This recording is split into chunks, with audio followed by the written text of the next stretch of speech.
Everyone, इस video में हम फ्री बॉडी डायग्राम से ही रिलेटेड क्वेश्चन करेंगे। तो पहला क्वेश्चन है कि एक ये सिस्टम है हमारे पास, इसमें दो ऑब्जेक्ट हैं, दो बॉडीज हैं जिसका मास m1 और m2 है। m2 बड़ा है m1 से, तो ये बॉडी नीचे जा रही है। ये एक फ्रिक्शनलेस सरफेस है, ये जो सरफेस है ये फ्रिक्शनलेस सरफेस है और ये दो मासेस एक स्ट्रिंग से कनेक्ट हैं एक पुली से होते हुए, और ये पुली भी फ्रिक्शनलेस है। तो अभी हम फ्रिक्शनल फोर्स को यहाँ पे ऐड नहीं कर रहे हैं। तो अब हमने निकालना है कि इस स्ट्रिंग पे कितना टेंशन लग रहा है और ये बॉडी का एक्सेलरेशन, जब ये बॉडी नीचे जाएगी तो उसका एक्सेलरेशन क्या होगा। तो इसके लिए हमने क्या करना पड़ेगा, इसके फ्री बॉडी डायग्राम बना के उसको सॉल्व करना है। तो इक्वेशंस बनाएंगे फ्री बॉडी डायग्राम को। तो फ्री बॉडी डायग्राम यहीं पे देख लेते हैं हम। एक बॉडी ये है m2 मास की, यहाँ पे इसका एक वेट लगेगा नीचे की डायरेक्शन में, ये हो गया m2g, और ऊपर को एक टेंशन और एक्सेलरेशन से नीचे जा रहा है। अब यहाँ पे जो वेट लगेगा तो वही नॉर्मल रिएक्शन होगा, तो ये बॉडी ऊपर नीचे नहीं जा रही है, तो इसलिए यहाँ पे वेट का कोई काम नहीं है। इस डायरेक्शन में फ्रिक्शनल फोर्स लगता है, क्योंकि हम फ्रिक्शनलेस सरफेस ले ले रहे हैं तो इसमें फ्रिक्शन नहीं लगेगा। तो इसमें एक ही फोर्स लग रहा है इस डायरेक्शन में, जिसके कारण ये मोशन में, वो है इसका टेंशन। तो ये इसके फ्री बॉडी डायग्राम बन गए। अब हमने इसको सॉल्व कर देना है। तो इसमें पहली इक्वेशन क्या बनेगी, इसके लिए अगर हम पहली इक्वेशन बना लें तो ये क्या हो जाएगा, इस वाले के लिए बॉडी नीचे जा रही है तो वेट बड़ा होगा उसके टेंशन से, तो m2g minus T equals to m2a, F equals to ma। तो F क्या है, इसका नेट फोर्स क्या लग रहा है, m2g माइनस टी। तो ये हो गया m2g minus T equals to m2a। ये हो गई एक इक्वेशन इसकी। और सेकेंड इक्वेशन इसके लिए ले लेते हैं। तो ये क्या है, एक ही फोर्स लग रहा है, T इक्वल्स टू क्या हो गया, ma हो गया। तो T इक्वल्स टू m1a, ये इसकी दूसरी इक्वेशन हो गई। अब हमने इनको सॉल्व करके m1 और ये एक्सेलरेशन और टेंशन की वैल्यू फाइंड कर देनी। तो पहले क्या करते हैं, एक्सेलरेशन निकाल देते हैं, इस T की वैल्यू को यहां पुट कर देते हैं। तो ये T की वैल्यू अगर हम यहां पुट कर देंगे, इसको यहां पुट कर देते हैं, तो ये हो जाएगा m2g माइनस m1a, T की वैल्यू पुट कर दी, इक्वल्स टू m2a। इसको यहां पहुंचा देते हैं, m2g equals to m1 plus m2a। तो इसको सॉल्व करके a की वैल्यू क्या आ गई, m2g upon m1 plus m2। ये आ गया इसका एक्सेलरेशन की बॉडी किस एक्सेलरेशन से नीचे को जाएगी। अब एक्सेलरेशन हमें पता है, तो टेंशन की वैल्यू क्या हो जाएगी, इसमें पुट कर देते हैं। तो T equals to m1 m2g upon m1 plus m2। तो ये हो गया, a की वैल्यू पुट कर दी, m2g upon m1 plus m2, उसकी m1 से मल्टीप्लाई कर दी। तो ये आ गया इसका टेंशन। तो ये इसका टेंशन है। तो ये इसका सॉल्यूशन हो गया। फ्री बॉडी डायग्राम बनाने फिर क्या कर देना है, फोर्स को ma के इक्वल कर देना है। इसका जो नेट फोर्स है m2g और ऊपर माइनस टी हो गया क्योंकि बॉडी नीचे जा रही है, इक्वल्स टू m2a। इसमें मोशन के लिए सिर्फ यही फोर्स रिस्पॉन्सिबल है, तो t इक्वल्स टू m1a। तो ये हो गया एक क्वेश्चन है। अब इसके बाद दूसरा क्वेश्चन है, ये एनसीईआरटी का क्वेश्चन नंबर 5.6 है एक्सरसाइज का।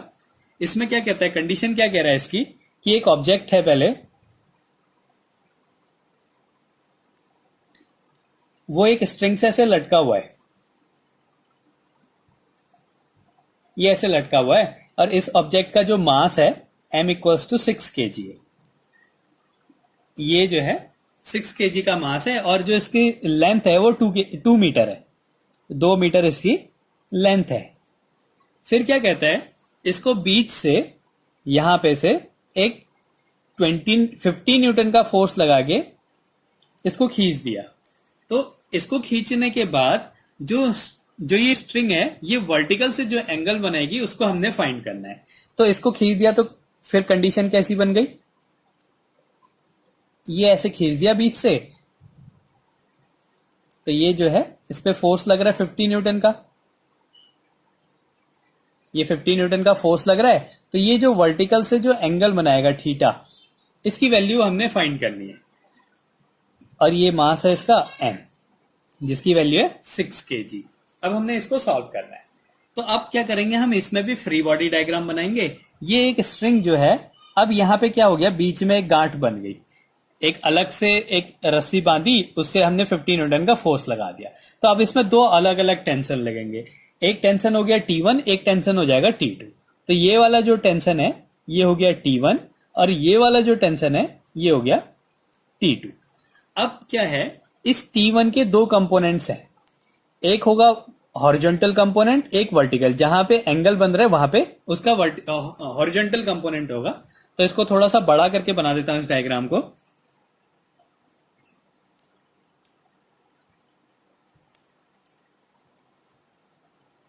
ये कंडीशन है हमारा, ये थीटा है, एक टेंशन ये लग रहा है T1 और एक टेंशन ये लग रहा है T2 और नीचे एक वेट है M। इसको हमने सॉल्व करना है। ये यही बना हुआ है और यहां पे फोर्स लग रहा है 50 न्यूटन का। अब हमने इस एंगल को फाइंड करना है। तो क्या होगा, अब ये टेंशन को दो कंपोनेंट में रिजॉल्व करेंगे, यही रिजोल्यूशन ऑफ वेक्टर भी है। तो ये जो है ये हॉरिजॉन्टल है और हॉरिजॉन्टल हमेशा कॉस कंपोनेंट होता है और वर्टिकल हमेशा साइन कंपोनेंट होता है। इधर से ट्रिग्नोमेट्री से भी सॉल्व कर सकते हैं कि अगर हमने ये बेस निकालना है तो हम कॉस से बेस निकाल सकते हैं, हमें हाइपोटेन्यूज दिया हुआ है। और हमें अगर परपेंडिकुलर निकालना है, ये वाली साइड अगर हमने निकालनी है तो हमने साइन लगाना पड़ेगा। तो साइन से ये वाली साइड मिल जाएगी, ये वाली साइड इसके इक्वल है तो ये वाली साइड हमें साइन से मिलेगी। तो जो हॉरिजॉन्टल कंपोनेंट होता है वो हमेशा कॉस होता है। तो ये टेंशन है तो ये टेंशन का हॉरिजॉन्टल कंपोनेंट हो जाएगा T1 cos थीटा। तो ये हो जाएगा T1 cos थीटा और इसका जो ये वर्टिकल कंपोनेंट है ये हो जाएगा T1 sin थीटा। तो इस टेंशन को, इस फोर्स को हमने दो कंपोनेंट्स में रिजॉल्व कर दिया। अब ये बॉडी कहीं नहीं जा रही, मतलब ये सारे फोर्सेस एक दूसरे को बैलेंस करे हुए हैं। जो इस बॉडी पे जो यहां पे जो फोर्स लग रहा है ये क्या है, T1 sin थीटा, ये किसके इक्वल है 50 न्यूटन के। और यहां पे एक और फोर्स लगेगा, ये M, इसका वेट लगेगा mg नीचे की तरफ। तो अब क्या हुआ, इसका फ्री बॉडी डायग्राम अगर हम देखें इस वाले को, तो इसमें क्या वेट लग रहा है mg और ये किसके इक्वल है, T2 के इक्वल है। तो T2 इक्वल्स टू क्या हो गया mg। अब मास की वैल्यू है 6 और जी की वैल्यू अगर हम 10 रख दें तो T2 इक्वल्स टू हो जाएगा 6 into 10 equals to 60 kg, 60 newton ये फोर्स है। तो T2 इक्वल्स टू क्या हो जाएगा 60 न्यूटन का इसमें फोर्स लगा। अब क्या करना है हमने, यहां पे टेंशन ये ऐसे भी दोनों साइड से लगेगा, यहां पे भी बंधा है। तो अगर हम यहां पे टेंशन को रिप्रेजेंट करें तो ऐसे दिखेगा। अब ये बैलेंस है, तो मतलब जो T1 sin थीटा है वो 50 के इक्वल है और T1 cos थीटा जो है वो T2 के इक्वल है।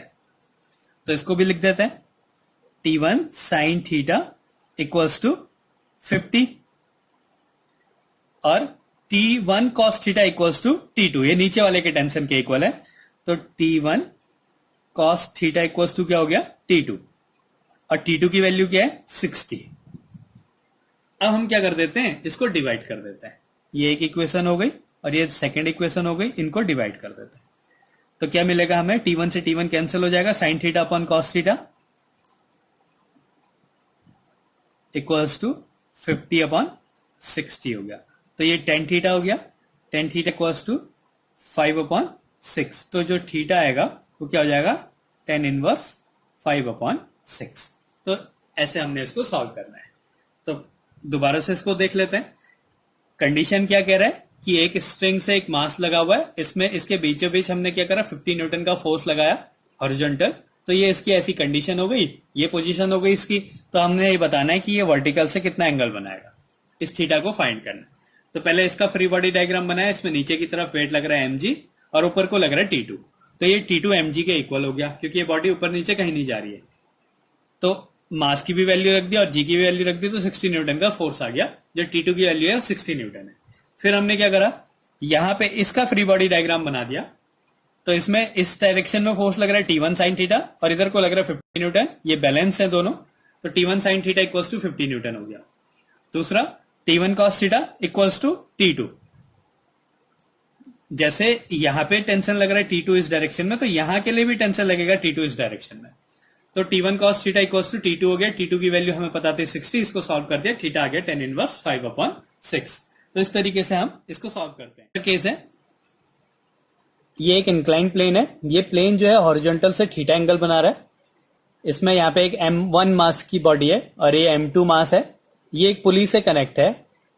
इसमें जो ये जो स्ट्रिंग है इसमें टेंशन लग रहा है T, और ये ऐसे बॉडी नीचे जा रही है, तो ये एक्सेलरेशन की डायरेक्शन है। अब हमने क्या करना है, इसमें भी एक्सेलरेशन और टेंशन, जो बॉडी का एक्सेलरेशन है और जो स्ट्रिंग में टेंशन लग रहा है, इसको फाइंड करना है। तो पहले हमने क्या करना पड़ेगा, इसके फ्री बॉडी डायग्राम के लिए यहाँ पे फोर्सेस को रिप्रेजेंट करना पड़ेगा। तो इसका तो सीधे सीधे इसमें एक नीचे को वेट लगेगा M2G और ऊपर को लग रहा है T, तो इसका अगर हमने फोर्स को लिखना है तो क्या लिख देंगे, M2G minus T equals to M2A। अब हमने इसको बनाना है, तो इसमें क्या है, वेट, जो वेट है वो हमेशा नीचे की डायरेक्शन में लगता है, तो ये इसका वेट लगेगा M1G, ये वेट है। अगर ये एंगल थीटा है तो अगर मैं यहां से ये ऐसे बनाऊं तो ये एंगल भी थीटा होगा। ये थीटा है, इसको नीचे मिलाएंगे 90 हो जाएगा, ये 90 माइनस थीटा, और ये इस पे परपेंडिकुलर ड्रॉ किया है तो ये अगर 90 माइनस थीटा है तो ये थीटा हो जाएगा।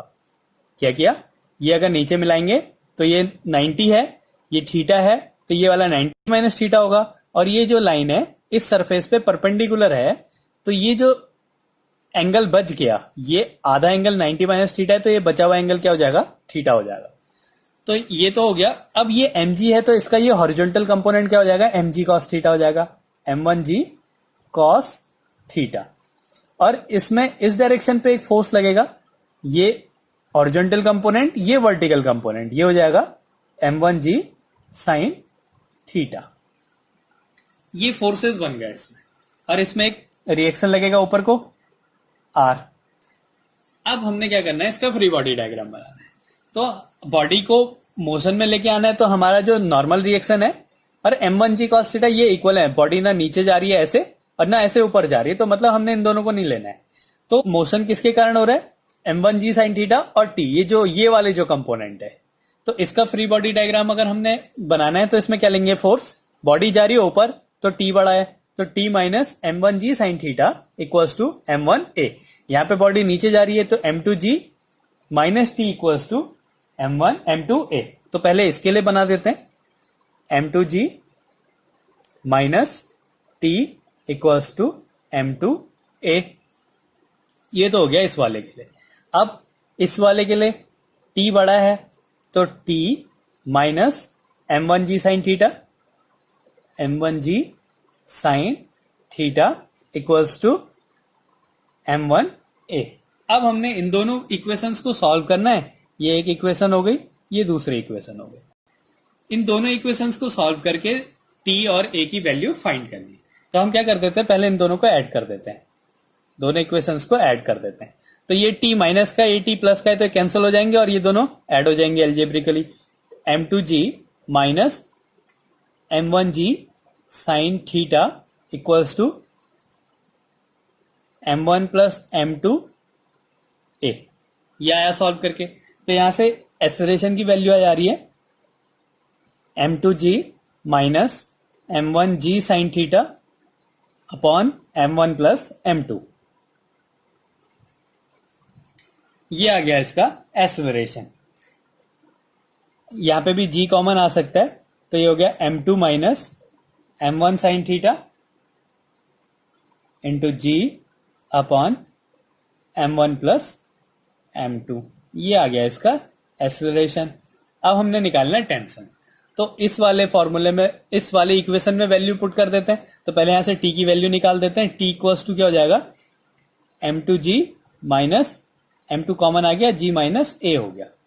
इस वाली इक्वेशन को, इक्वेशन फर्स्ट को सॉल्व करा तो t की वैल्यू आ गई m2 g माइनस a, और a की वैल्यू पुट कर देते हैं equals to m2 g minus a की वैल्यू क्या है, m2 minus m1 sin theta into g upon m1 plus m2। g common आ गया तो ये हो गया m2g बचा 1 minus m2 minus m1 sin theta upon m1 plus m2। LCM ले लिया, ये हो गया m1 plus m2 minus m2 plus m1 sin theta upon m1 plus m2, तो ये हो गया, इन दोनों में m1 कॉमन आ जा रहा है, m1 m2g, बचा क्या, ये हो गया 1 plus sine theta upon m1 plus m2, ये इसका सॉल्यूशन आ गया, 1 plus sine theta upon m1 plus m2, तो ये इसका टेंसर आया। इस तरीके से हमने क्या करना है, अगर कोई इंक्लाइंड प्लेन दिया हुआ है तो उसके लिए हमने फ्री बॉडी डायग्राम को बना देना है। जैसे ये थीटा है तो ये वाला भी थीटा होगा, तो ये अगर परपेंडिकुलर ड्रॉ करेंगे तो वो हमेशा m1g cos थीटा होगा, और ये वाला m1g sin थीटा होगा। तो मोशन इस डायरेक्शन में हो रहा है, तो हम क्या लेंगे, यही वाले कंपोनेंट लेंगे, तो इससे ये सॉल्व करते हैं। तो इस तरीके से हम इनके क्वेश्चंस को सॉल्व करते हैं।